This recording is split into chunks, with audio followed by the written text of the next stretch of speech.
Oke, halo, selamat malam semuanya. Boleh tes audio? Ada yang saya?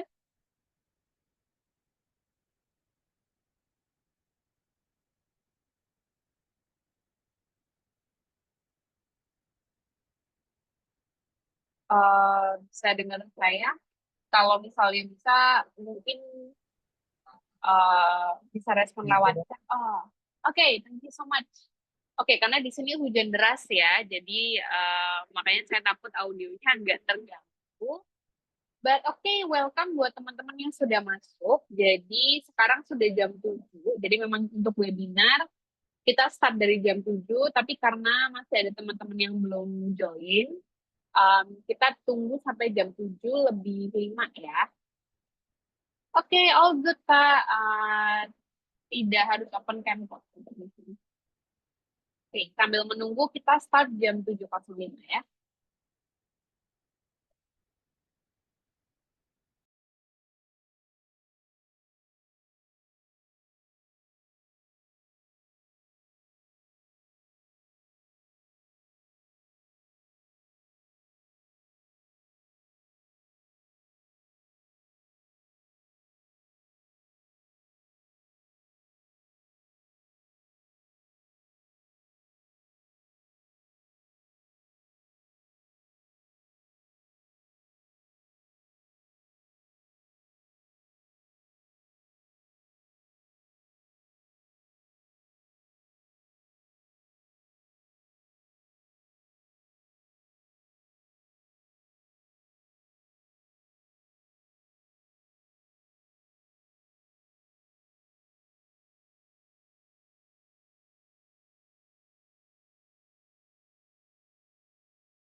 Oke, teman-teman bisa dengar saya.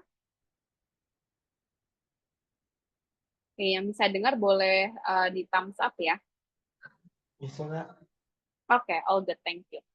Again, agak hujan di sini, lumayan deras juga. Jadi kalau misalnya ada loss in audio, kita lihat aja nanti kayak gimana ya. Oke.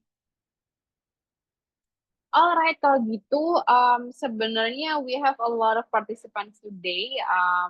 Sepertinya ada di angka around 40, sekitar 40, tapi yang masuk masih belasan. Oke, nggak apa-apa, tapi sudah jam 7, jadi kita mulai aja. Oke, jadi selamat malam semuanya. Assalamualaikum warahmatullahi wabarakatuh. Selamat datang di webinar rutin tentang study abroad dari Titik Nol English Course.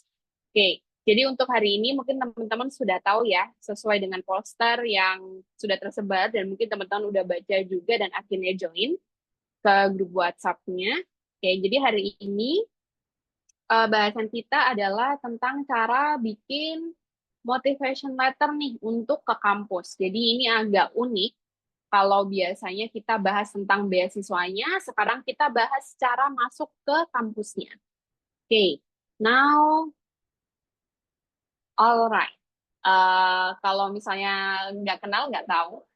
Karena kalau sayang itu masih banyak ya tahapnya. But okay, so my name is Dwi Sari Puspantias. Teman-teman bisa panggil aku Dwi atau Sari. Oke, jadi ini sedikit portfolio aja ya. Jadi aku itu lulus tahun 2019 dan langsung ambil LPDP batch 2. Jadi aku ambil kayaknya waktu itu Agustus ya untuk LPDP-nya dan aku alhamdulillahnya masuk jadi awardee, cuman untuk S2-nya startnya baru tahun 2021. Jadi aku ambil jurusan Human Nutrition atau International Health ya, cuman spesialisasinya di Human Nutrition atau gizi di Johns Hopkins University, Bloomberg School of Public Health. Buat teman-teman yang nggak tahu ini di mana, ini tuh di USA. Jadi memang personally aku lebih familiar dengan US-based education atau US-based university. Kayak gitu ya. Nah, di situ aku dapat beberapa research grant juga, dan sekarang selain aku kerja di titik nol, aku juga jadi konsultan di World Bank untuk review dokumen-dokumen yang terkait dengan proyek di berbagai negara. Oke, nah kita masuk ke bahasan kita. Oke, masalah motivation letter. Oke, jadi buat teman-teman yang mau ambil, I'm not too sure, pakai S1, S2, atau S3, motivation letter untuk kampus, ini memang sedikit berbeda dengan beasiswa ya. Mungkin kalau beasiswa kayak LPDP, dia udah buka lama, berkali-kali juga, udah kelihatan lah template-nya seperti apa. Sometimes untuk university, ini bisa beda-beda. Jadi satu university dengan university lain itu biasanya tidak sama. Ada juga beberapa university yang mereka itu unik cara minta motivation letternya. Jadi kayaknya waktu itu pernah di Dartmouth, itu mereka nanyanya, try to write a motivation letter yang dia bisa menjelaskan tentang ini, atau dia mengandung kata ini. Kayak gitu. Jadi sometimes it's unique, tergantung sama universitasnya. Oke, nah sekarang ya aku mau tahu dulu ya, sambil nunggu teman-teman yang lain masuk.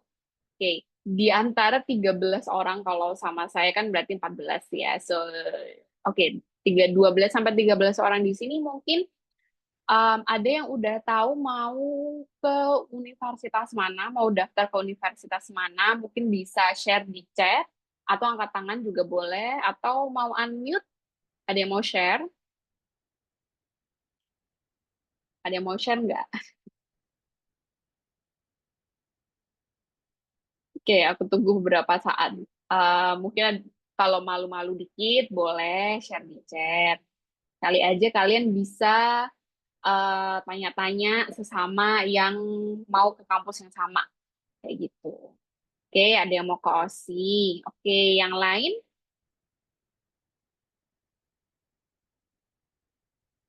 Lain gimana? Kalau mau ke OSI ada ininya nggak? Ada kampusnya nggak? Harus tahu dong kampusnya apa, OSI mana.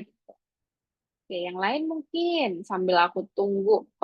Back then, waktu aku ambil studi lanjut ke luar negeri itu aku daftarnya ke 4 jenis universitas ya di US. Sebelum akhirnya aku dapat LOA. Jadi ada 3 waktu itu. Ada yang pertama Cornell, ETH Zurich juga. No, ETH Zurich itu di Eropa ya. Terus ada Columbia University sama Johns Hopkins University. Jadi aku keterimanya di Columbia sama yang di Hopkins. Cuman at the end of the day aku lebih pilih untuk masuknya yang ke Hopkins. Dan memang di ACC sama pihak beasiswanya juga yang di Johns Hopkins. Oke, ada yang mau ke Australian National University ya. Oke, that's nice. Yang lainnya nggak ada. Oke, jadi gimana nih? Masih iseng-iseng aja masuk ke webinar ini atau gimana? Oke, rencana ke depan di USK, impiannya di Harvard. Oke, nice. Oke, I also want to go to Harvard, but probably for my PhD, tapi tidak sekarang. Masih banyak sekali hal yang perlu dipersiapkan. Oke, good luck. Oke, Wageningen, oke. It was also my dream university, tapi waktu itu aku tidak bisa daftar ke situ. Oke, but good luck buat teman-teman ya. Oke, nah, kalau misalnya kalian mau bikin esai atau motivation letter untuk kampus, itu sebenarnya ada 3 hal yang teman-teman perlu lakukan. Ini secara broad ya, secara umumnya. Jadi yang pertama, teman-teman harus paham kampusnya teman-teman masing-masing. You have to understand yourself, kalian harus tahu diri kalian sendiri. Dan juga yang terakhir, of course, namanya juga motivation letter. You have to write your essay. Kayak gitu. Oke. Nah, sekarang paling simple. Tadi udah ada yang jawab, Kak, aku mau ke ANU, ada yang mau ke Harvard. Terus ada juga yang mau ke Wageningen, oke, Belanda ya. Oke, so where do you want to study? Ini penting banget buat teman-teman tahu, tidak hanya sekedar negara, but you also have to know the university. Karena motivation letter itu bukan sekedar esai beasiswa, seperti contohnya kayak LPDP atau Chevening. Sometimes you have to mention the university ya, tapi kan dengan submit esai beasiswa belum tentu kalian masuk ke universitas itu kan, masih ada banyak hal yang bisa berubah. Tapi kalau untuk esai motivation letter itu dia harus benar-benar detail universitasnya apa. Oke, so this is the important one. Jadi paling gampangnya adalah kalian harus tahu universitas kalian itu tipenya seperti apa, dia value-nya seperti apa. Teman-teman harus paham visi, misi, dan juga value-nya dia. Karena ini sangat-sangat berperan penting dengan kalian bisa diterima nggak di situ. Karena eventually yang namanya daftar beasiswa, daftar kampus itu adalah tentang kalian masuk ke kampusnya. Percuma kalian dapat funding, tapi kalian nggak bisa belajar. Kayak gitu ya. Nah, jadi teman-teman harus tahu value-nya kampusnya teman-teman itu apa. Oke, jadi contohnya gini, tadi mungkin ada yang ngomong ke Harvard. Oke, so back then kenapa aku tidak apa namanya tidak daftar ke Harvard? Salah satunya adalah mereka value more people yang mereka punya more experience.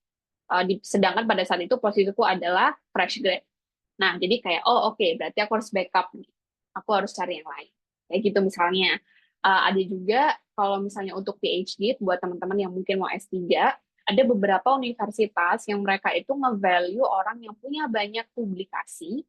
Jadi yang sudah expert nih, kayak kamu udah banyak banget pengalaman research. Tapi ada juga orang-orang yang mereka lebih nge-value kayak, oh nih anak potensial nih, meskipun kamu tidak ada publikasi author yang pertama, author first author ya, belum tentu first author juga. Jadi sometimes value-nya beda. Nah, untuk bisa diterima, teman-teman harus paham ini kampus kalian itu value-nya seperti apa. Kayak gitu. Jadi taunya dari mana bisa banget dilihat dari websitenya. Nanti mungkin aku akan ngedemonstrasiin ya sebentar. Oke. Nah, terus yang namanya daftar itu berarti kalian ya intinya mencoba probability kira-kira bisa masuk nggak ya. Nah, untuk meningkatkan probability-nya teman-teman bisa masuk, paling gampangnya ini cara yang eksternal banget, kalian tidak perlu 100% tanya-tanya orang yang di dalam, tapi kalian bisa cek. Jadi sometimes di website, di beberapa universitas, tidak semuanya, ada beberapa universitas yang mereka ngeposting profil student yang diterima. Kayak ini contohnya. Jadi ini nggak cuma PhD doang sih, ada juga yang masters, ada juga yang undergrad dan sebagainya. Jadi mereka kasih sedikit like a little bit of the biography. Jadi kayak ada biografinya sedikit kayak gitu. Nah, di situ kalian bisa belajar kayak dari sini apa sih yang kurang dari aku kalau dibandingin sama orang-orang kayak gini gitu. Atau kalau misalnya mau kalian penasaran, cek publikasinya, cek portfolionya. Mungkin kalau it's not really about research, ya kayak mungkin di MBA atau di desain dan sebagainya, kalian penasaran kayak orang itu kayak gimana sih kerjaannya, you can check their portfolio, atau paling gampang sekarang kita punya sosmed namanya LinkedIn, right? Jadi you can try to connect with them dengan pakai si LinkedIn ini. Entah diterima atau tidak, kita tidak tahu, tapi bisa nanya-nanya lewat LinkedIn ini. Kayak gitu. Nah, again, ini tidak semua universitas punya kebijakan seperti ini ya. Ini contohnya yang di Cornell University, ada tulisannya Cornell Human Ecology. Kayak gitu. Oke, nah ini juga teman-teman harus paham dari segi kampus ya, who do you want to work with? Kalian mau kerja sama siapa? Ini penting banget, apalagi buat teman-teman yang S3, aku benar-benar mendengar banyak sekali drama ketika teman-temanku di US itu ada yang S3 mulai dari yang supervisornya pindah, ada juga supervisornya yang abusive, ada juga yang neglecting gitu. Jadi ada banyak sekali probability, bukan berarti mereka bad people, enggak juga, tapi sometimes namanya supervisor, namanya dosen pembimbing, mungkin teman-teman udah pernah merasakan yang sudah S1, sometimes they're just too busy, gitu. Ada banyak proyek sendiri, ada banyak penelitian dan sebagainya, dan mereka sometimes tidak bisa komit untuk jalan semuanya. Jadi mengorbankan anak-anak didiknya ini, anak-anak yang harusnya dibimbing. Bisa jadi seperti itu. Dan itu pun waktu aku S2 juga kejadian. Jadi temanku sampai harus ganti dosen pembimbing kayak gitu.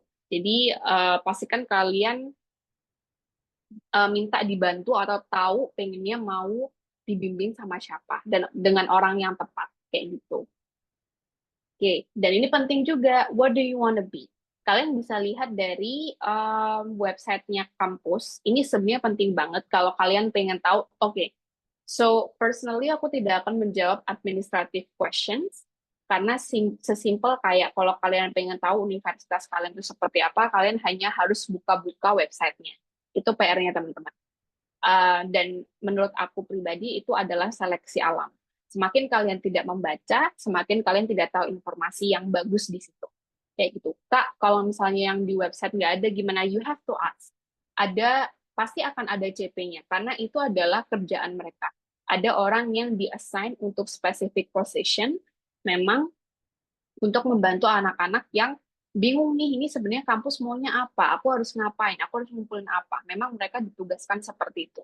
Jadi kalau tidak ada informasinya, ya tanya gitu. Entah tanya ke kampusnya, tanya ke alumni, dan sebagainya. You have a lot of ways to do so. Karena apalagi zaman sekarang, orang lebih open ya.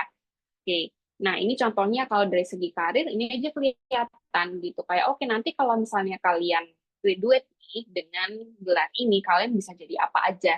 Kayak gitu, oh kalian nanti bisa di NGO, atau kalian nanti bisa di UN, atau nanti kalian bisa di research. Ada beberapa temanku yang going into research juga. Jadi ada banyak banget hal yang kalian bisa cek dari university website.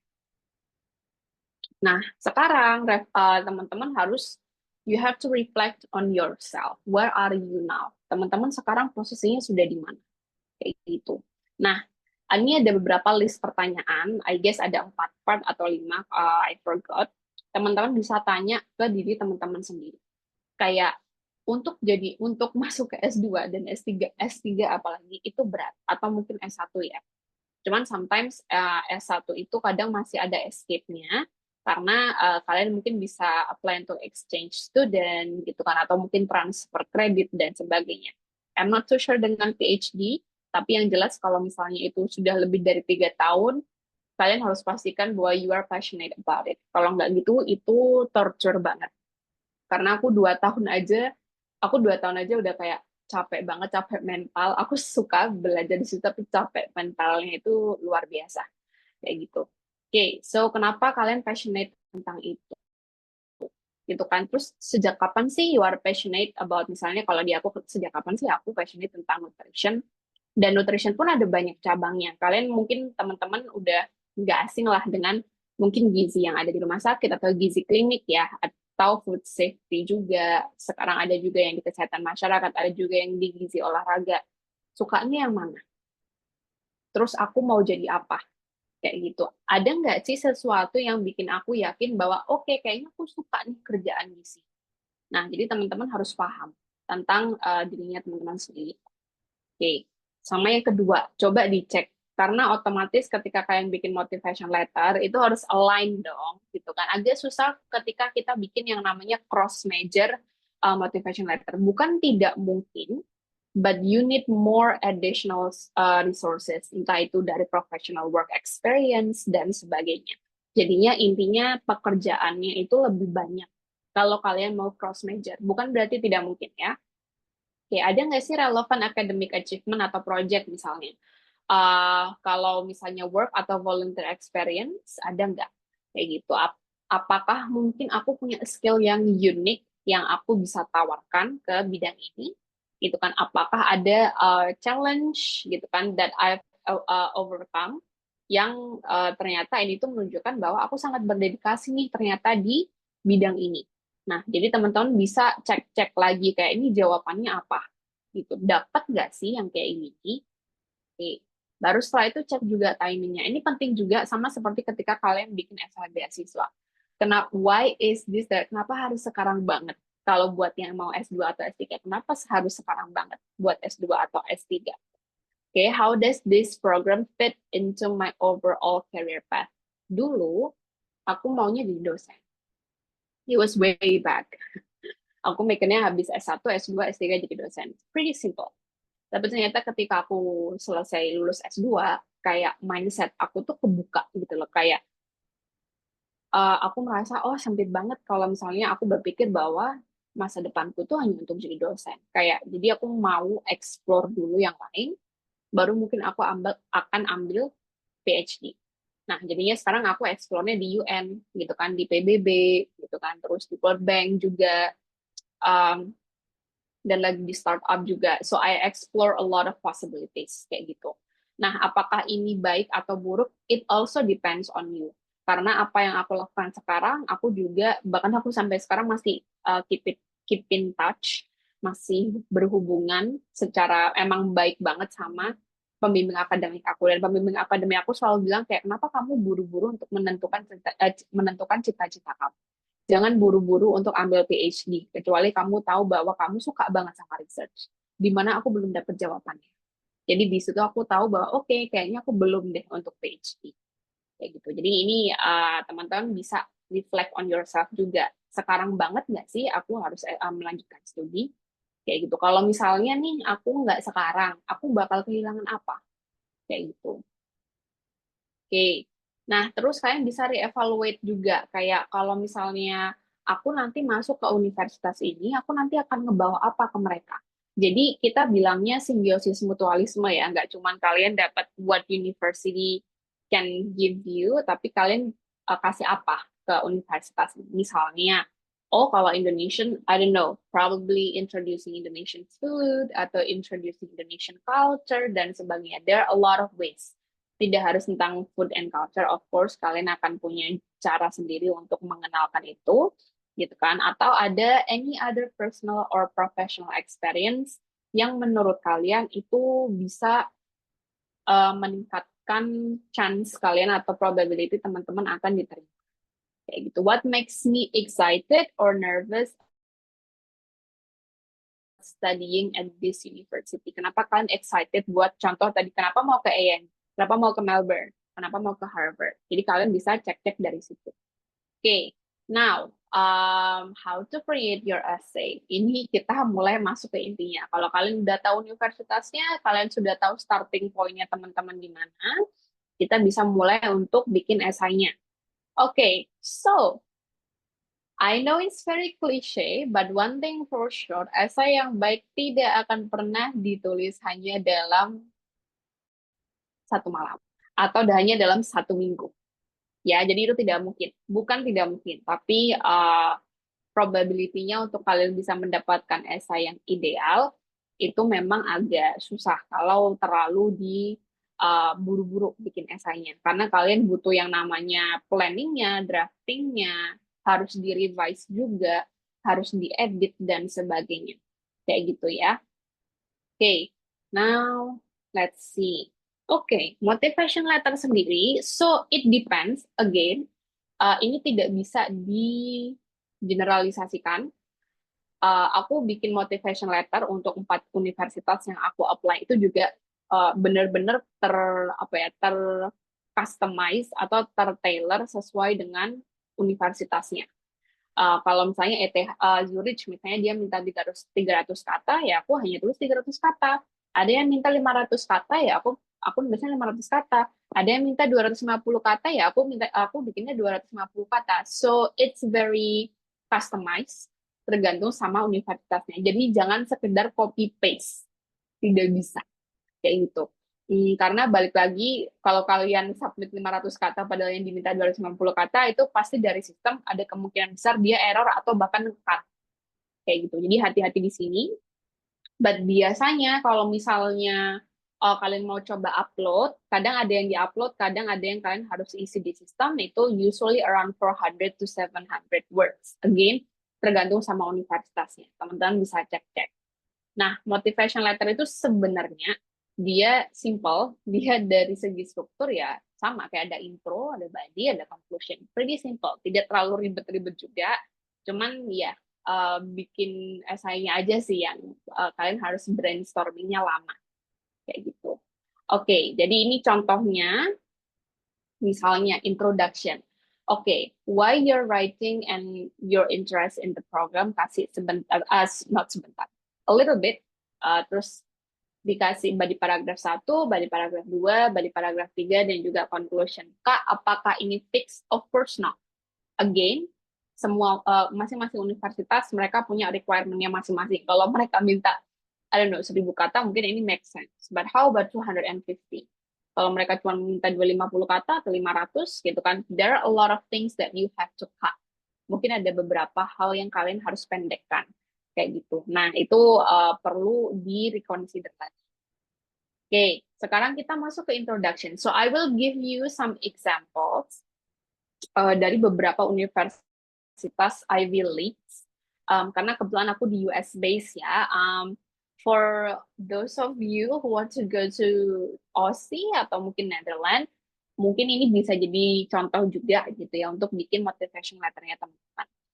Oke, jadi dalam introductory paragraph kita punya yang namanya hook, line, dan singkat. Oke, oke. Mungkin buat teman-teman yang pernah coba-coba atau bahkan sudah keterima beasiswa, sudah sangat familiar dengan ini, atau mungkin kalian tahu harus ngapain, but tidak tahu namanya apa, tapi kita biasanya bilang itu hook, line, dan juga sinker. Hook ini simple. Sometimes kalian start pakai quote, sometimes kalian start pakai data, sometimes kalian start pakai, I don't know, puisi, atau apapun itu, dialog, dan sebagainya. Jadi, ada banyak hal yang hook ini punya fungsi untuk grabbing your attention. Kayak kalian kalau scroll TikTok, pasti kalian TikTok or whatever social media that you use gitu kan, pasti akan ada masa di mana kalian, oke, aku stop nih, video ini kayaknya bagus, dan itu hanya terjadi di beberapa detik awal. Sama, biasa juga seperti itu. Kayak hooknya yang bagus itu kayak gimana? Dan ini macam-macam gitu ya. Jadi ini ada beberapa contohnya aja. You can explore it, you can explore more, mungkin tergantung sama jenis majornya teman-teman juga gitu kan. Bisa pakai fakta, statistik, atau pakai quote juga kayak gitu. Oke, nah untuk hook-nya ini sendiri, satu, wajib relevan, of course lah, jangan terlalu out of topic. Kalian hanya punya, misalnya hanya punya 500 kata, terus out of topic beberapa puluh kata, itu eman banget. Ya, keep it concise and clear. Jadi, esai yang bagus itu bukan esai yang berbunga-bunga, tapi esai yang jelas kalian tuh konteksnya ngomong apa. Kayak gitu. Ya, dan juga test it for curiosity. Does it make the reader want to keep reading? Kira-kira ini bikin orang pengen baca terus nggak esai kamu? Atau pengen kayak, aduh, esai apa lagi nih? Kayak gitu. Nah, jadi teman-teman bisa tes reaction-nya entah dengan teman kalian atau dengan orang lain. Kayak gitu. Oke. Oops. Oke, nanti kita oh, tidak ada di sini, but oke. Oke, terus ada juga yang namanya line. Oke, jadi line ini dia oke, oke. Jadi kalau tadi hook itu untuk grabbing your attention, nah line ini kayak sebagai jembatan gitu kan, supaya kalian nanti menutup introductory paragrafnya atau paragraf satunya dengan sesuatu yang bikin orang pengen baca paragraf kedua kayak gitu. Jadi ya it's a little bit agak ribet ngomongnya, but kita bilangnya ini line. Ada banyak sekali tipenya gitu ya. Ada misalnya yang providing more information kayak something surprising, bisa juga atau bikin orang-orang itu curious, mungkin gimana caranya kamu set the scene atau set the tone atau introduce the topic. Oke. Sebenarnya ada beberapa oke, ini ada beberapa. Nanti kita bahas sinker itu sing gitu kan. Ya, jadi dia kayak menenggelamkan gitu. Ini adalah kalimat terakhir biasanya dalam introductory paragraph yang akhirnya bikin orang itu tahu kayak oke, that's why kamu mau apply di universitas ini. Kayak gitu. Ya, jadi makanya hook-nya yang bikin curious itu penting banget. Karena kalau kalian nggak bikin orang curious, orang nggak akan baca si sinkernya. Kalian nggak akan baca kenapa kan harus ada di universitas ini. Kayak gitu. Dan again, make it clear and direct dan sebagainya. Kayak gitu ya. Nah, ini ada beberapa contohnya, karena keterbatasan waktu juga, jadi aku tidak akan bacakan semuanya, jadi nanti kita akan bahas ke example-nya. Kayak gitu. Tapi yang jelas, namanya paragraf ya, introductory paragraf, dia harus saling berkaitan dengan kalimat-kalimat yang sebelumnya. Jadi pastikan tidak out of topic ya. Makanya di sini dia bilang, it should feel like a natural continuation. Jadi nggak kelihatan maksa. Kayak gitu. Ini nanti akan kelihatan, Kak, ini maksudnya gimana. You will know how it feels, you will know how to read it. Tadi kan teman-teman nulis. Kayak gitu. Oke, dan juga di sini contohnya juga ada set up the structure for the rest of the piece. Kepala, kalau dalam esai itu penting banget. Karena dia bisa menentukan struktur esainya teman-teman itu kayak gimana. Contohnya yang di bawah. Di sini dia bilang, if you are introducing a multi-part argument, contohnya exploring the reasons why data literacy matters, okay, the ways it enhances career, how to develop these skills, dan juga these essay aim to provide bla bla bla bla. Nah, ini kelihatan dari segi strukturnya. Oke, nanti aku akan bahas kenapa data literacy matters dulu yang pertama. Baru kedua, aku akan explain kenapa itu bisa meningkatkan career potential. Yang ketiga, gimana cara mengembangkan. Yang keempat, baru kasih comprehensive guide. Ini contohnya ya, jadi ini not tailored specifically untuk motivation letter. Nah, ini contohnya untuk Columbia University, dia minta sekitar 300 kata. Oke. For applicants to Columbia College, please tell us what from your current and past experiences, entah itu akademik atau personal, attracts you specifically to the field or fields of study that you noted in the member question section. If you are currently undecided, please write about any field or fields in which you may have an interest this time. Ini masuk ke intronya. Coba kita baca intronya. Okay, the flickering LED lights begin to form into a face of a man when I focus my eyes. Oke, di sini kalian bisa ngerasa kayak oke, kalian merasa ngelihat kayak ada lampu kelap-kelip memperlihatkan wajah manusia. The man spoke a ruthless serial killer of the decade who had been arrested in 2004.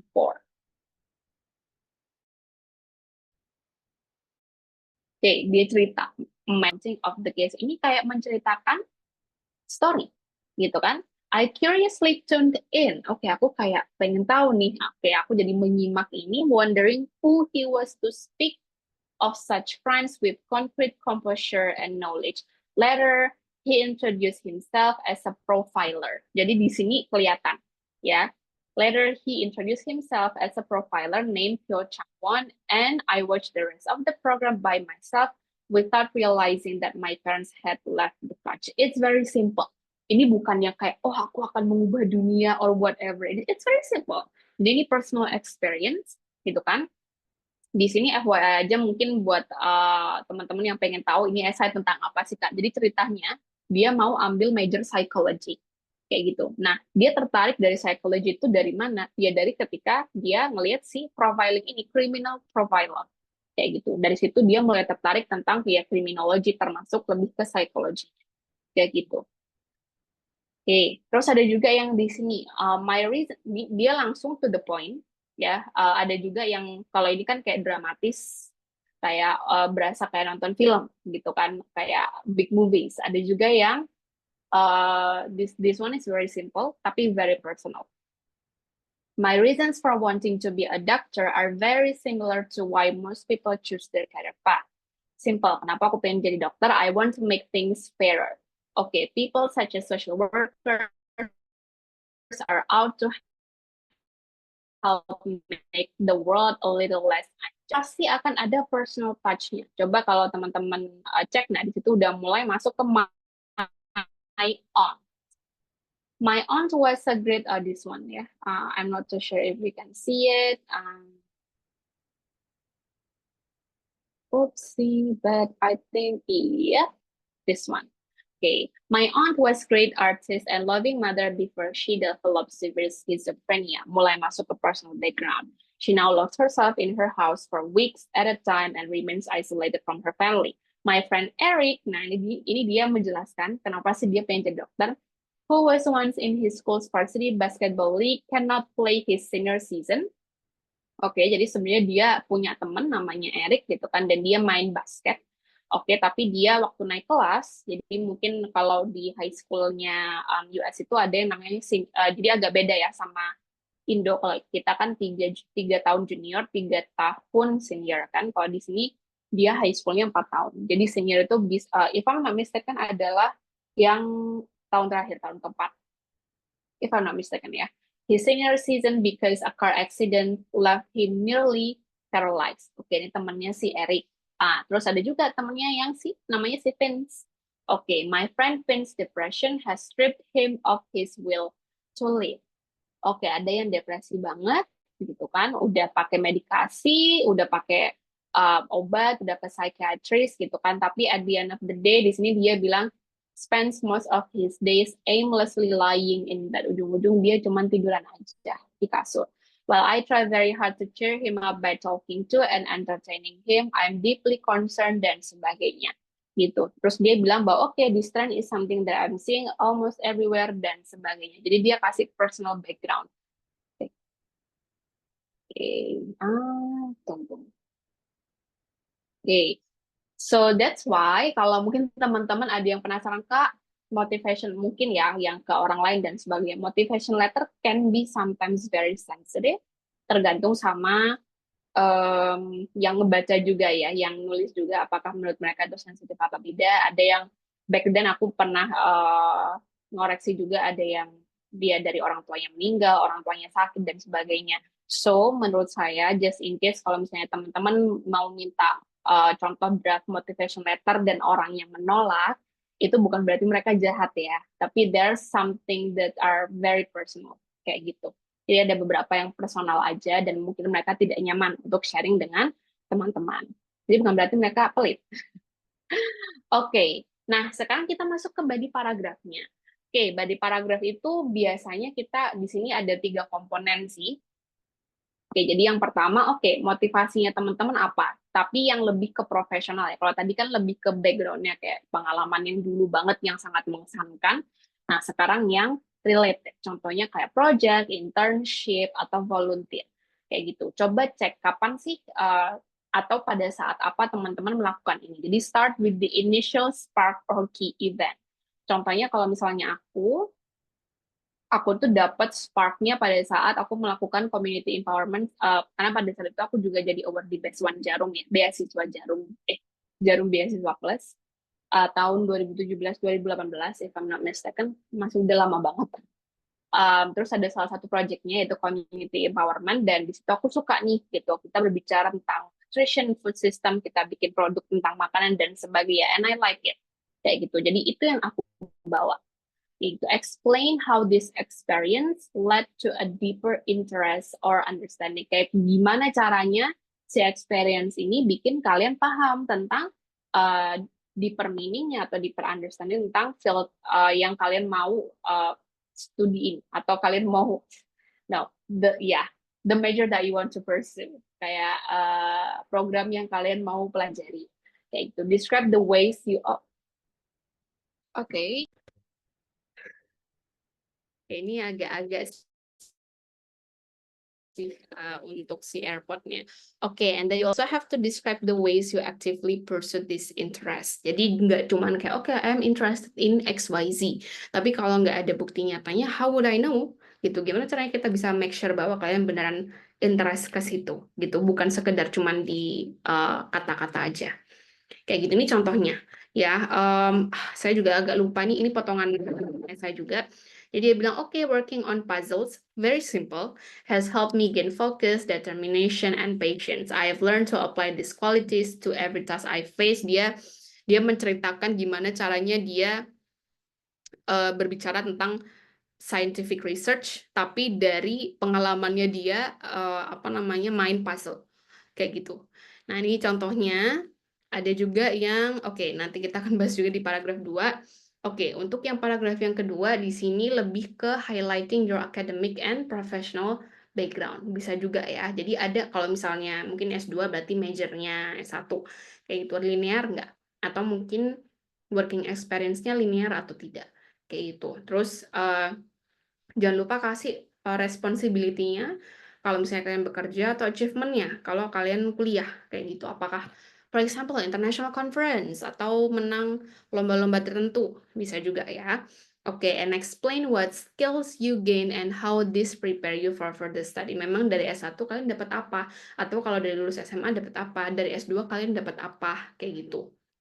Nah, ini contohnya yang sangat professional base, experience base dari akademiknya dia. Oke, this summer I work in a cardiology laboratory at UCLA. Oke, dia mulai berbicara tentang looking at proteins dan lalalala semuanya gitu kan. Oke, I considered every aspect of the experiment. Jadi dia menceritakan benar-benar experience-nya. I spent weeks running DNA gels, looking for specific genes in each virus, but my results were inconsistent. I was frustrated. Ini adalah salah satu cara yang bagus gimana kalian membuat cerita. Jadi rasanya kayak kalian yang merasakan ini. Kayak I spend weeks, gila, aku udah kerja berminggu-minggu, tapi kok hasilnya inconsistent ya, aku kan jadinya frustasi dan sebagainya. It feels like you experience it by yourself. Ini adalah esai yang baik, kalau kalian bisa merasakan seperti itu. Kayak itu, oke, I considered every aspect of the experiment. Nah, ini kan dia mulai reflect back ya, kayak, oh ini apa nih yang salah nih, gitu kan. Jadi dilihat, retrospective reflection di sini, gitu kan. Terus, oke, I had used to amplify dan sebagainya, kayak gitu. Terus baru dia bilang, knowing this, I was able to alter my experience, I finally showed dan bla bla bla bla. My work was crucial to the undergraduate student I was working with karena he was able to redesign his experiment dan sebagainya. Jadi di sini benar-benar professional work, contohnya ya, kayak gitu. Oke, terus ada juga yang di sini body paragraph yang ketiga, part ketiga, kalau misalnya bisa ya dari segi word count. Oke, di sini this is where you connect your goals and experience dengan program yang teman-teman mau ambil. Contohnya, courses-nya, faculty-nya, research opportunities, practical elements-nya, dan sebagainya. Back then ketika aku daftar untuk each of the university, aku pasti tahu aku mau kerjasama sama profesor siapa. Aku mau ambil mata kuliah apa. At least mata kuliah itu harus masuk ke kurikulumku. Aku mau nge-research tentang apa. Dan sebagainya. Most of the time, well, based on my experience, itu tidak 100% kejadian. Karena akhirnya ada banyak sekali hal yang membuat jalanku lebih menarik kalau menurut aku ya. Nah, jadi tidak harus selalu 100% sama hidup kalian dengan esai yang kalian tulis, but you have to give the details ke esainya sedetail mungkin. Oke. Nah, di sini bisa jadi mulai dari courses-nya, faculty-nya, atau I'm not too sure, tapi ada beberapa major, ada beberapa universitas yang mereka itu menawarkan yang namanya major dan juga minor. Jadi kayak misal, oke, majorku di human nutrition, tapi minorku bisa di data science misalnya. Atau, nah itu kan I mean it's not that weird karena public health itu sangat related dengan data sebenarnya. Cuman mungkin yang agak berbeda adalah data science-nya research itu beda dengan data science yang kayak business based, agak sedikit berbeda cara cara penggunaannya dan sebagainya gitu ya. Nah, kalau di situ kan berarti ada spesialisasinya. Spesialisasi lain yang mungkin related atau tidak related dengan jurusan kalian itu bisa juga kayak gitu. Oke, kenapa call these elements will help you achieve your goals? Dan yang terakhir, jangan lupa juga show enthusiasm for the opportunity. Kenapa? Jadi back then dulu aku pilih profesor yang pernah, dan bukan pernah lagi sih, beliau itu lama banget ngejalanin research di Aceh. Kayak udah sampai to the point I can talk to him in Indonesian. Kayak gitu. Jadi beliau memang pengalaman researchnya itu banyak banget di Indonesia. Cuman waktu aku ke sana, beliau lagi ada project di Jordania waktu itu. Jadi kayak masih bisa membimbing aku, tapi eh beda apa ya, fokus yang dia kerjakan sama yang aku mau, yang I'm interested in, ternyata berbeda. Padahal dulu aku berpikir bahwa, oh mungkin interest kita sama, ternyata sangat-sangat berbeda. Kayak gitu. Oke, ini contohnya. Okay, at University X, I'm particularly drawn to the environmental policy and leadership track. Ini misalnya, jadi sometimes universitas itu ada tracknya, kayak gitu ya. Oke, terus kalian bisa juga jelasin kayak aku pengen belajar dari profesor ini karena begini, gitu kan akan ada course begini. It's very straightforward. Tidak ada bunga-bunganya yang kayak terlalu, kadang kalau kalian pakai AI itu akan sangat banyak bunga-bunga dan semak belukar yang nggak penting gitu kan. That's why biasanya kita sarankan untuk tidak pakai AI seperti itu. Tapi ini yang the straightforward one. Oke. Dan jangan lupa juga ditutup dengan conclusion. Of course, namanya juga essay ya, ada penutup, ada pembuka, ada penutup. Oke, kalian bisa biasanya conclusion itu yang lumayan punya closing statement power. Jadi kalian bisa ceritain kayak oke, aku di reaffirm ya, dikuatkan bahwa interestku yang seperti ini, visi kalian ke depan seperti apa. Misalnya kalian mau jadi dosen, mau jadi politicians, mau jadi presiden, whatever it is. Atau bisa juga dikasih thank you to the committee. Jadi kayak thank you for considering my applications dan nggak usah terlalu kayak yang berbunga-bunga. Again, keep it straightforward karena kata-kata kalian sangat-sangat terbatas. Oke, ini contohnya. Ini contoh beberapa closing statement. Jadi berbeda-beda ya. Oke, contoh yang di atas, it takes more than just hard work to succeed as an engineering professional. However, it can be achieved with the outstanding educational opportunity. Nah, di sini dia bilang kayak susah banget untuk apa namanya bisa sukses di engineering professional ya. Tapi aku percaya ini bisa kalau misalnya aku dapat education di Caltech dan sebagainya. Nah, ini kan dia menguatkan ya, kayak dia pengen jadi apa, dan juga kenapa sih harus Caltech, kayak gitu. Kalau yang di sini juga as my aspirations grow, ini contohnya di music. Okay, I aim to arrange music for a greater variety of instruments and to explore jazz, pop, and other styles of music on the piano. Okay, I desire to join others with similar talent and passion dan sebagainya. Kayak gitu. Jadi di sini dia lebih ke arah pengen supaya dia membantu community-nya menggunakan passionnya dia di musik atau di piano. Oke, ada juga yang terakhir di sini. Oke, dia bilang I don't necessarily expect mulai dari yang I don't-nya ya to achieve full mastery in the 4 or 5 years. Oke, aku percaya bahwa kalau misalnya aku tuh S1, aku S1 di University of Brown ini aku nggak akan 100% jadi master gitu di bidang ini. But I believe Brown is where I will have the best opportunity to advance in these areas. Kenapa? Nah, di sini dia ceritakan, the open curriculum will allow me to begini, begitu, with these classmates. Dia ceritakan juga classmates-nya attending Brown University will bring me all of these things, which will aid me in becoming the best doctor. Jadi ada kelihatan goal-nya dia apa, kenapa harus di kampus itu, dan memangnya kampus ini berperan sebagai apa untuk goal-nya dia. Kayak gitu. Nah, so this is very important to note for those of you who are here. Okay, tidak sampai setengahnya dari yang di grup, but it's okay. It's very important untuk teman-teman paham beberapa rules di sini. Oke, terutama dia tidak keluar ya. Oke. Oh, I see.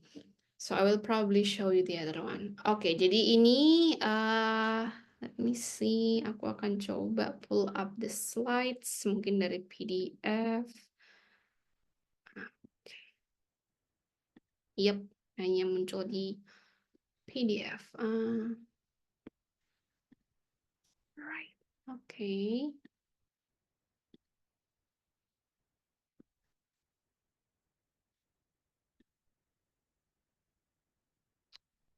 Where am I? Is it here? Oke. Oops. Oke, can you see my screen? Nah, jadi oke. Nah, ini untuk yang di penggunaan AI ya. Jadi kalau misalnya teman-teman bikin esai, kita selalu bilang kita tidak sarankan teman-teman untuk pakai AI. Karena ini contohnya dari based on US University ini tahun 2023 aja. Sekarang udah 2024, AI sudah makin kemana-mana gitu ya. Jadi kalau bagi mereka, ini kalau dalam penggunaan di keseharian mereka belajar ya. Nah, ada yang nge-ban ini, ada yang diperlukan tapi harus disitasi, ada juga yang nggak kasih pengertian apakah kalian akan di-ban atau enggak, atau kalian akan disanksi atau enggak gitu kan. Tapi sometimes ada juga tergantung sama instructor-nya. Kayak gitu. Ini masalah policy penggunaan AI dalam hal akademik, termasuk bikin esai. Nah, contohnya ini juga buat teman-teman yang daftar beasiswa terutama Chevening ya. Bahkan di sini ada websitenya. Can I use artificial intelligence or ChatGPT to help me write my application? Di situ dia bilang applicants must submit their own original work. Dan dia juga bilang ini prohibited. Mungkin kalian berpikir bahwa nggak apa-apa kak, nggak ketahuan. Very simple. Kalau kalian bisa mengakses dengan free, kalian bisa dapat esai itu dengan free. Can you imagine institusi yang mereka bisa ngebiayain kalian beratusan juta atau miliaran? Atau mungkin institusi yang mereka punya banyak student dan mereka dapat income dari situ, mereka pasti bisa subscribe atau pay for AI detector. Jadi that's the logic. Kalau kalian aja bisa akses secara free, otomatis institusi yang di atas kalian ini mereka akan bisa ngebayar. Mereka nggak akan takut gitu kan. Oke, jadi so that's the concept. That's why kita selalu bilang kayak please tolong hindari AI. Oke. Now let's see. Oops. Oke. Nah, ada beberapa alat-alat, bukan alat sih, kita lebih bilangnya website ya, platform that you can use. Paling gampang kalau buat teman-teman yang takut dari segi grammar, kalian bisa pakai Grammarly. Ini kayaknya sudah widely known banget buat teman-teman yang S1 mungkin sudah tahu. Jadi ini bisa ngoreksi grammarnya teman-teman. Ada juga Quillbot, ini free juga, Grammarly juga free, cuman ada beberapa fasilitas yang terrestricted ya pastilah. Namanya juga mereka cari duit gitu kan.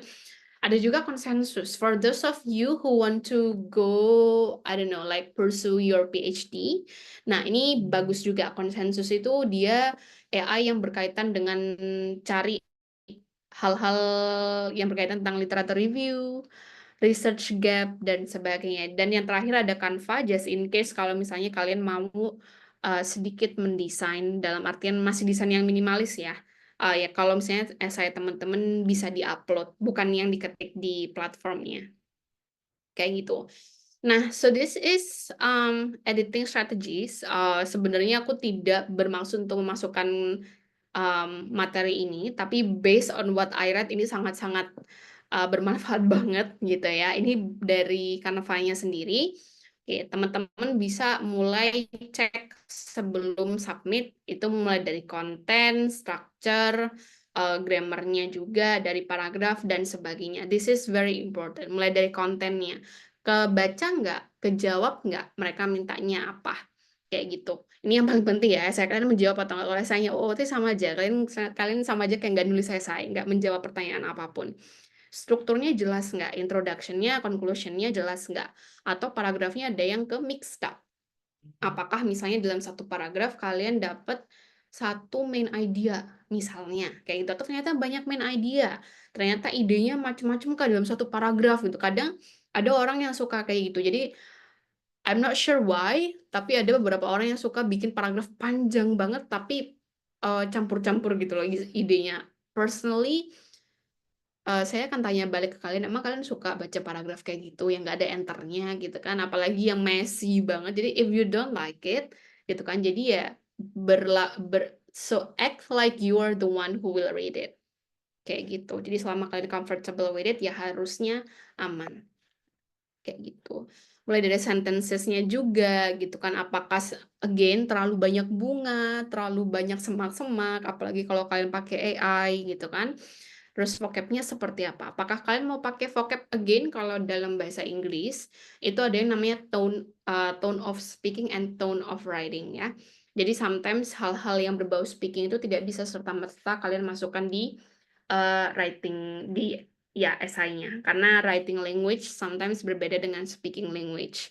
Nah, apakah mungkin dari segi bahasa sudah formal, dari segi bahasa sudah sesuai dengan tone yang kalian pengenin gitu kan. Nah, itu teman-teman bisa cek di sini. Kayak gitu. Clarity and style-nya juga. Ini misalnya paling simple aja. Sometimes ini orang-orang suka you like to mention something related to Indonesia, something related to your hometown, but you never actually define it. Kayak contoh your traditional food from your hometown. Apa namanya? Ya, semua orang tahu, satu orang Indonesia mungkin, atau satu orang di kampung kalian tahu, of course. Tapi kan yang ngebaca esai kalian bukan orang-orang tersebut gitu. Bisa jadi mereka native, mereka nggak tahu, nggak pernah ke Indo, terus ini baca apa gitu kan. That's why you have to define. Ini biasanya kesalahan yang paling simple kayak gitu dan paling sering dilakukan tanpa sadar.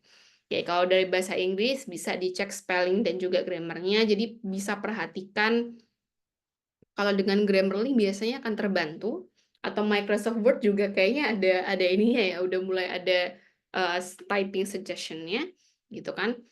Cuman mungkin kalau tenses kayak kapan yang past tense, kapan yang present, kapan yang future, itu teman-teman you have to decide by yourself.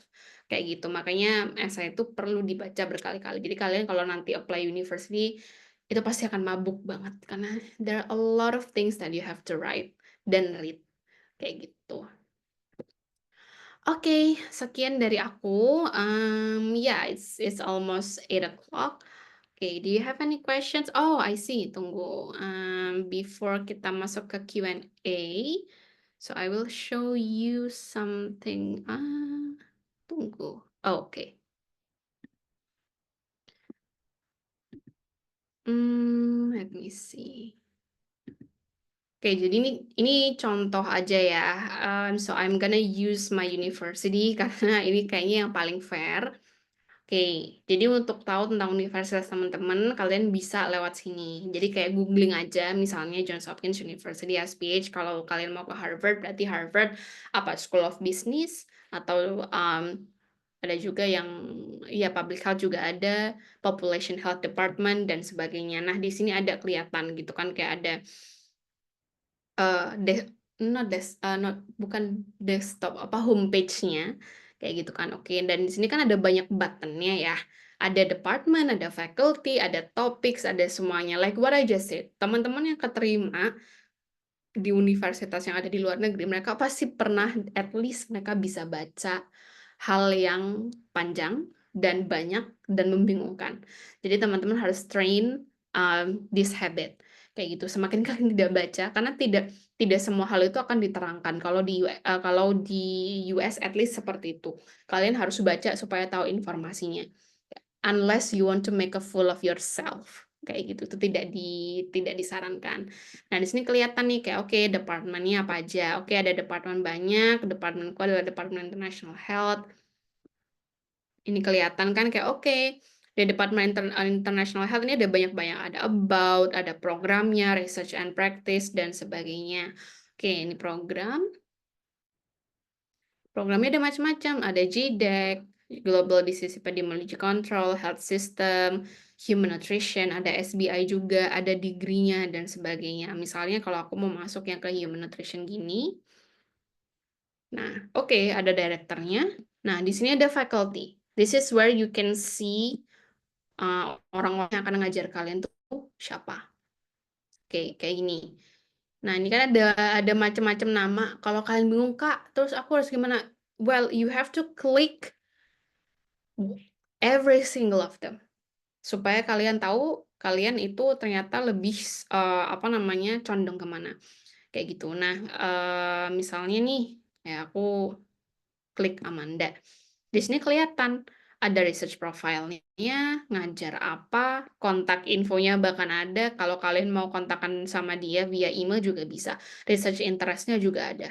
Jadi kalian kelihatan kayak, oh aku suka apa nih. Misalnya aku mau nge-research tentang maternal and child health. Ini masih ada nih tentang yang child survival misalnya.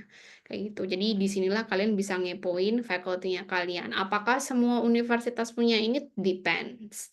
Tapi setauku at least kalau yang Ivy League level biasanya mereka punya sih. Dan biasanya dan mereka memang harus punya karena sometimes ini buat mempromosikan programnya. Kayak gini ada our goals, degree-nya, otomatis master itu macam-macam ya. Ada mulai dari Masters of Science di sini Public Health, ada juga MSPH yang dia ada praktikumnya, praktikum di rumah sakit, ada juga yang PhD gitu kan. Mereka juga punya Center for Human Nutrition, ini lab-nya yang like what I just said, mungkin ada beberapa universitas yang mereka punya lab sendiri. Nah, ini Centers and Research Group-nya. Kayak gitu. Ini Center for Human Nutrition. Misinya apa? Ini pasti ada. Kayak research programnya, stay connected, dan sebagainya. Ini pasti ada. Jadi kalian bisa cek-cek di sini. Nah, or you can also see alumni-nya dan sebagainya gitu kan.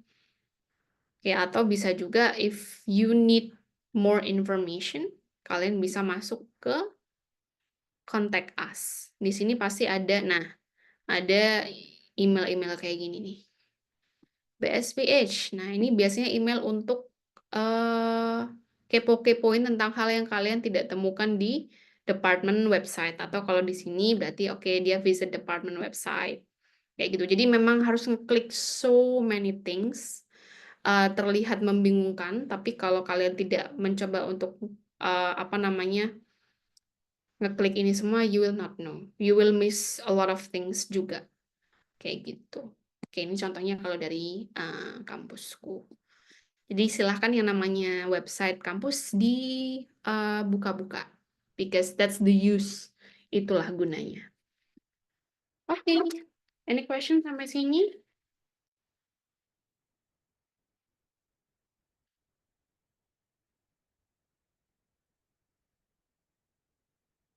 Tidak ada, all good. Let me see. You can raise your hand atau kalau misalnya mau bisa, if you feel a little bit embarrassed untuk ngomong, bisa silakan di chat.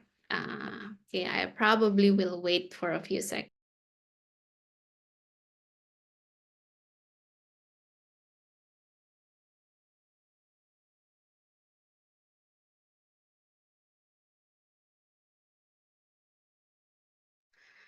Oops, oke. Ternyata aku ke-muted ya. Oke, aku address dulu yang di chat ya.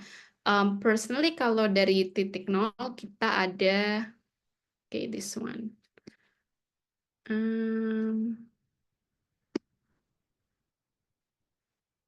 Oke, tunggu sebentar.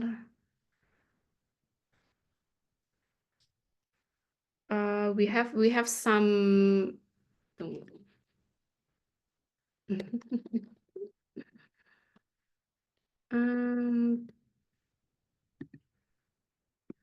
Ini ada beberapa web, tidak salah yang di sini sih. This is one of them. Ini yang program paket kalau teman-teman mau ikut mentoring beasiswanya. I'm not too sure dengan yang bimbingan. Oke, hold on. Saya coba cek. Oke, karena ini hanya ada. Oke. Let me give you another link. Atau kalau misalnya enggak, nanti enggak apa-apa. Just wait, probably untuk hari Senin nanti kita dari admin akan kasih link ke teman-teman ya untuk ke program mentornya dari TN. Karena ada yang paket juga dan ada yang parsial. Ini kebetulan yang paket jadi yang bisa sampai tahunan. Ada juga yang parsial yang kecil-kecil kayak essay beasiswa dan yang sebagainya. Oke, alright, kita address yang raise hand-nya ya. Atas nama Muhammad Satrio Sujud mungkin, kalau mau di-unmute boleh. Oke, terima kasih Kak atas kesempatannya. Baik, pertanyaan saya singkat saja Kak. Terkait dengan motivation letter ini, apakah Kakak itu research sebelumnya dulu melalui website atau Kakak bisa langsung kayak basic yang paling orang nggak mikir gitu, kayak email salah satu dosennya gitu untuk terkait dengan apa ya, ngadain konsultasi gitu Kak, apakah bisa ada gitu? Ada kepikiran ke sana nggak Kak sebelum nulis motivation letter gitu? Soalnya aku tuh ada tertarik di salah satu jurusan Master of Law di University of Chicago sama di University of Pennsylvania.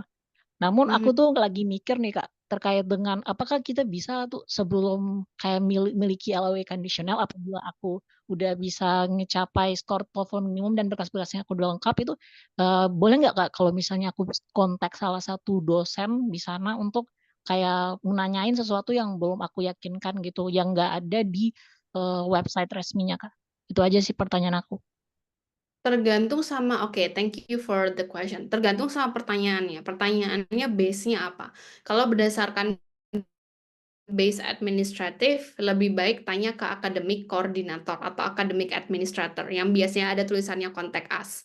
Tapi kalau misalnya pertanyaannya lebih ke arah kayak research lab dan sebagainya yang memang tidak ada di website, you can ask directly. Kalau aku dulu juga aku nge-email semua calon advisor aku, dan it's very simple. Kalau mereka tidak tidak apa namanya, karena ini masters ya, it's not PhD, jadi tidak sepenting itu sebenarnya match-nya. Tapi aku hanya pengen tahu aja ini orang kalau misalnya aku masuk, dia bakal bisa nge-get aku nggak. Dan ada yang jawab bahwa oke, dia nggak bisa karena dia part-time dan sebagainya. Sebenarnya pentingnya di situ aja kalau untuk masters. Kalau untuk PhD itu beda cerita, karena memang mau tidak mau akan ada interview, akan ada tes dan sebagainya. Dan even though meskipun kalian itu sudah meng-email advisor tertentu, bukan berarti kalian punya chance 100% akan di-match-kan dengan orang tersebut. Jadi bisa jadi you're messaging person A, tapi ternyata kalian di-assign dengan person B. Itu tergantung sama kebijakan departemennya. Kayak gitu. Kalau personally aku waktu itu I was very lucky. Jadi aku bener-bener beruntungnya aku di match karena balik lagi dari esai memang semuanya aku menunjukkan bahwa aku match sama orang ini kayak gitu. Jadi aku di match in sama beliau. Tapi ada juga teman-temanku yang ternyata meskipun match again ternyata tidak sesuai dengan ekspektasi, ada juga yang di match dengan orang lain yang mereka tidak pilih dan sebagainya. Karena namanya dosen pasti mereka punya kapasitas untuk ngebimbing anak si yang master sini ya. Kalau kalau aku dulu maksimal satu dosen itu cuma 2 orang. Nah, kalau ternyata dosen yang kamu tanyakan itu ternyata misalnya ada 3 sampai 4 orang atau bahkan lebih gitu kan yang pengen sama dia, kan otomatis you are fighting for the place di mana kita tidak tahu kalau misalnya di assign itu berdasarkan apa. Nah, jadi balik lagi tergantung ya pertanyaannya apa. Kalau administratif bisa langsung ke kontak us. Kalau tentang research dan sebagainya mau memastikan beliau bisa bimbing, bisa tanya ke advisornya langsung. You feel free to email them. Yang penting kalau it's very simple. Kalian meng-email bukan berarti mereka harus membalas gitu ya. Jadi kalau mereka membalas that's good, mereka tidak membalas ya sudah, kayak gitu aja. Jadi mereka tidak punya kewajiban sama sekali untuk membalas email kita. Kalau dibalas ya syukur, kalau enggak ya udah, kayak gitu. Nah, sometimes ada yang membalas, ada juga yang nggak membalas. Jadi tolong jangan merasa didiskriminasi dan sebagainya. Enggak, memang mereka sibuk aja. Jadi intinya kalau misalnya tentang advisor dan ternyata tidak sesuai dengan ekspektasi, ya, itu tadi, jangan merasa kecewa karena kita tidak tahu proses matchingnya seperti apa dan ada berapa student yang mengincar orang yang sama. Kayak gitu. Itu aja sih. So, feel free to email anyone. Tapi kalau dari kita tidak menyarankan untuk meng-email dosen atau calon dosen pembimbing ini lebih dari 1 orang dari tiap jurusan yang dipinginkan. Kayak gitu. Karena nanti bisa jadi kayak apa namanya, saingan atau kayak banding-bandingan kayak ini anak kok nge-email kita berdua kenapa nih gitu dan sebagainya kayak gitu. Oke, apakah menjawab atau ada follow up question? Jawab Kak, terima kasih. Oke, all good. Oke, ada juga dari Kak Hasan. Kalau untuk format esai beasiswa dan universitas, apakah boleh sama dengan diubah value mereka? Maksudnya, oh, kita tidak sarankan karena sebenarnya value itu juga akan mengubah isi esai kalian apa yang kalian tonjolkan. Contohnya, aku akan menonjolkan research experience aku ke universitas yang mereka lebih memperhatikan tentang research experience. Tapi aku akan memberikan contoh volunteering aku ke universitas yang lebih memperhatikan tentang extracurricular kayak gitu. So, mengubah value itu tidak bisa copy paste karena kalau kalian hanya copy paste headernya pasti badinya nggak jelas, tidak menjawab gitu kan, bisa jadi sangat-sangat berbeda dengan yang ditanyakan kayak gitu. Jadi bukan ya, I will not say copy paste, tapi memang mau tidak mau memang harus direvisi sih kayak gitu. Paling pol kalau disamakan itu pun juga hanya introduction-nya aja. Dan bahkan kalau aku dulu tiap tiap tiap jurusan meskipun sama-sama nutrition, karena beda-beda, yang satu sport nutrition, yang satu kesehatan masyarakat, yang satu food technology dan sebagainya, itu aku pasti bedain itu personal personal background-nya. Mau cerita apa yang mau aku bawa nih ke esai ini, cerita apa yang mau aku bawa ke esai yang ke public health, cerita apa yang mau aku bawa ke esai yang sport nutrition dan sebagainya. So, tidak semudah itu untuk mengubah ya. Jadi menurut aku sih memang eh, dicek dulu apa yang perlu diubah baru dibongkar. Kayak gitu. Oke, any other questions? Atau ada follow-up questions tadi dari Kak Hasan?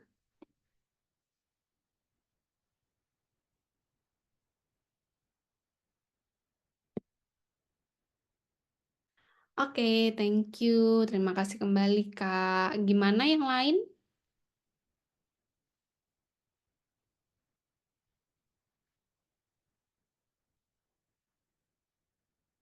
Aman? Oke.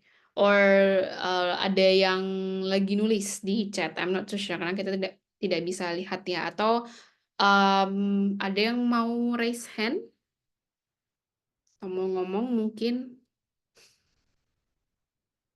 Oke, ada another question.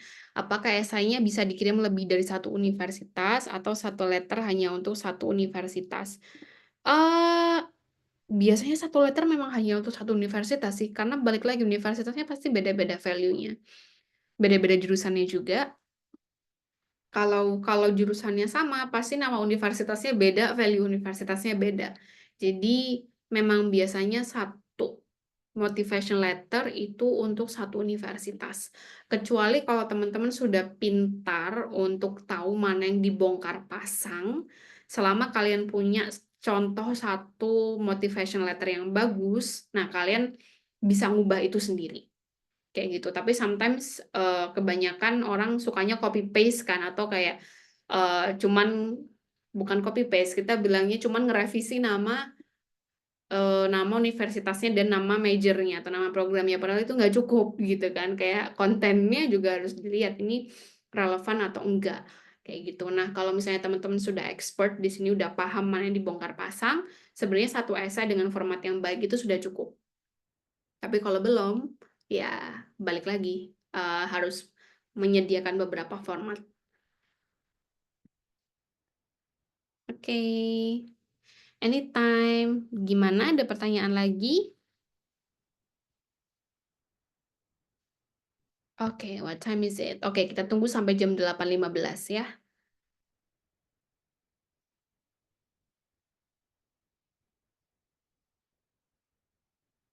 Oke, tidak ada yang mau raise hand or chat mungkin kalau malu. Atau mungkin merasa kayak, aduh Kak, ternyata ada yang sama nih universitasnya kayak yang mau aku incar, jadi aku nggak mau tanya-tanya. Biasanya ada yang kayak gitu. Nggak apa-apa sih, it's fine. Oke, nggak ada. Oke, masih 8.14. So I will wait if you have any question before we close it.